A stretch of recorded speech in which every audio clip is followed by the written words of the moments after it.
This is BBC One. Now, a budget statement by the Chancellor of the Exchequer, Alistair Darling, MP. This budget is about building Britain's future. As you know, we're living in difficult times. The world is suffering its worst economic crisis for over 60 years, and the impact of the global recession is being felt in every continent, country and community. Now, our economy has enormous strengths. The British people have remarkable qualities, so I'm confident we'll get through this, and Britain will be a world leader in the industries of the future. My budget today has two main purposes. First, there will be help now to get people, especially young people, quickly back into work and support businesses and homeowners facing problems. Second, we will support investment in the growth industries of the future, on which Britain's success will be built. History shows we can only grow our way out of recession, not try to cut our way out.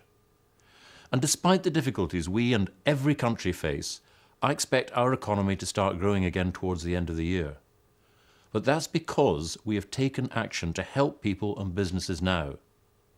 Last November, I brought in a range of measures to help the country through the recession, putting £20 billion back into the economy when it was needed most.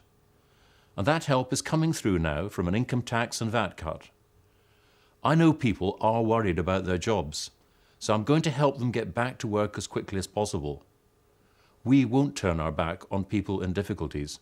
We've seen only too often the result when that happens. Short-term job loss can become a lifetime on benefits. And this is particularly damaging for young people.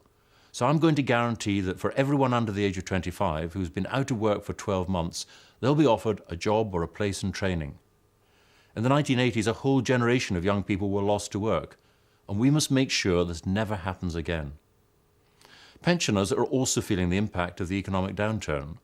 So I've increased help, an increased winter fuel payment worth £250 for the over 60s and £400 for the over 80s for another year. And I know that many older people rely on their savings for extra income. Interest rates at very low levels are good news for homeowners, but I know that's not the case for savers.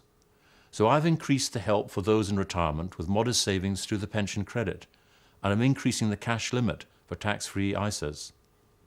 We're helping business too, because that's the business that creates jobs and wealth. So there is targeted support for business to help them now and to prepare for the recovery. We want them to build on our strengths, investing in the green and growth industries of the future, creating the new jobs and helping secure our country's success.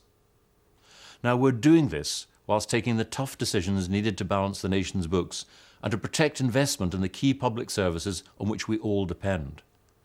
And as countries around the world are showing, it's right to borrow to help get through these tough times, but it's also right to put our finances on a sustainable footing. Every decision I made in the budget was underpinned by fairness, and that's why the burden of paying for the investment will fall on those who can afford it most. No one earning less than £100,000 will have to pay more income tax, because I wanted to protect those on modest or middle incomes.